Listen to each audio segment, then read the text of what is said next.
Assalomu alaykum. Demak, LeetCode'dagi SQL bo'yicha 50 ta savolni 16-savolga keldik.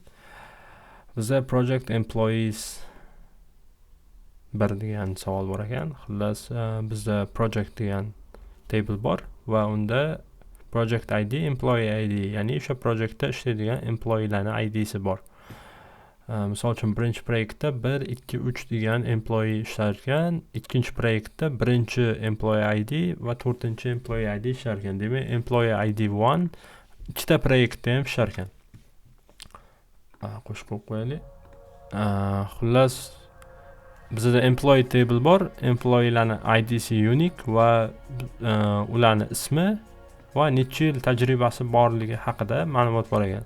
Endi bizga shunaqa savol berilgan. Mana shu proyektda, misol uchun birinchi proyektda 1, 2, 3 degan ID employeelar ishlasa, общий mana shu proyektda ishlaydigan odamlarni o'rtacha tajribasi necha yil? Misol uchun birinchini tajribasi 3 yil, ikkinchi ID'daginiki 2 yil ekan, uchinchi ID'dagini 1 yil. Demak, 1, 2 ni qo'shsa 3, 3 ga 3 qo'shsa 6, 6 ni 3 ga bo'lsa 2. Demak, birinchi proyektda ishlaydigan odamlarni o'rtacha tajriba yili 2 ekan. 2 yil tajriba ekan. Xuddi shu narsani topishimiz kerak har bir proyekt uchun. Bu narsa oson bo'lgani uchun database ga yuklayotmadim. Prosta mana shu yerda o'zida yozib qo'yamiz. Demak, yozamiz select star yozib qo'yaylik hozircha from table'larni birinchi join qilib olishimiz kerak. Demak, projects A deya qolamiz buni. Shuni A, B degan o'ziz tushunadigan holatda o'ziz uchun yozishingiz mumkin. Atak kattaroq proyektda ishlaydigan paytingiz har bir table'ga alohida o'ziga mos alias name berish o'sha clean code qoidalaridan biri. Endi projectsni biz yozishimiz mumkin. Misol uchun project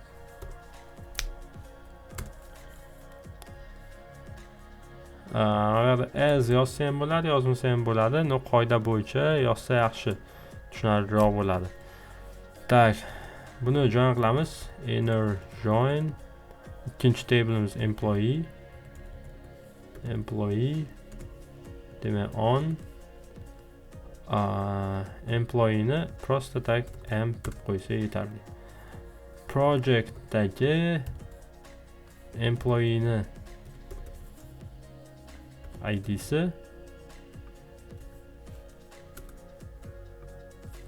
teng bo'lsin employee'dagi employee ID'ga.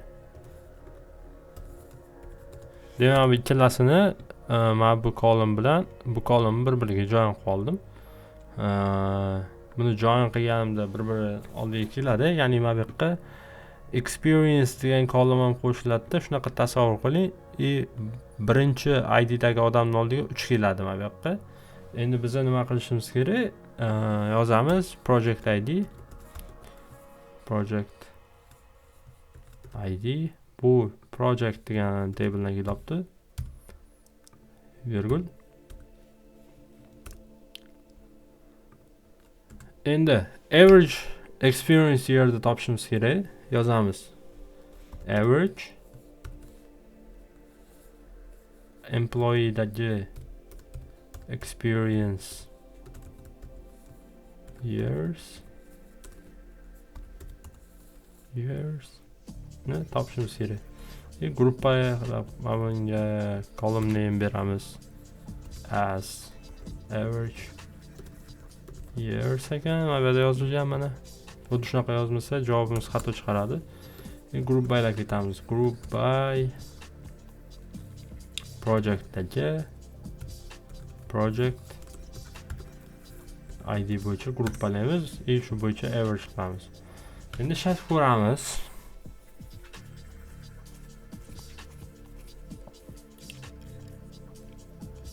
Project degan table emas, project degan prosta tak.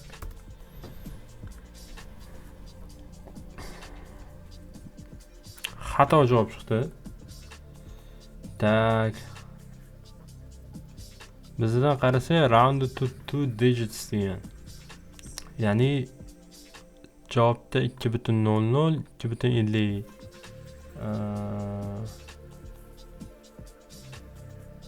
kasr son bo'lishi kerak-da xullas. Endi nima qilamiz? Mana bu bizga average experience year integer edi-ku, o'shaning uchun average qaytaradigan javob ham integer bo'lib chiqadi.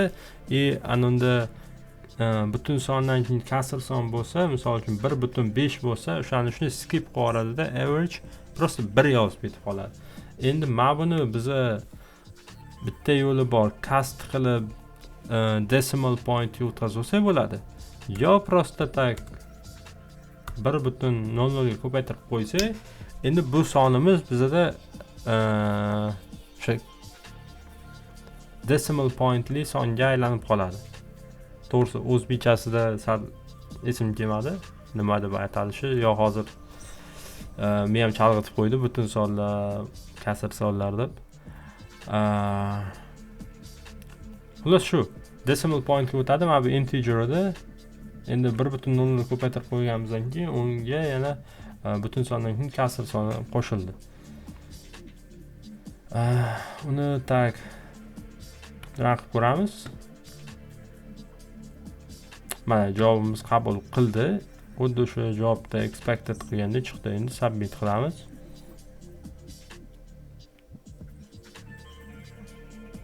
Wrong answer.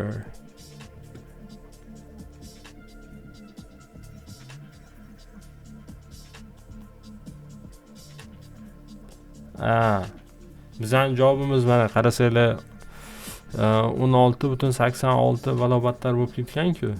Javobda faqat 16.52 qolish kerak, 16.82. Biz nima qilamiz endi? Просто так mana buni round qilib qo'yamiz. Round 2 gacha. Submit. Adashmasam shu to'g'rilashi kerak. Demak, javobimiz qabul qildi. 84% javoblardan yaxshiroq chiqdi. Demak, 15-savolni tugatdik. 16-savol bu. Demak, keyingi savolimiz 17-savol bo'ladi.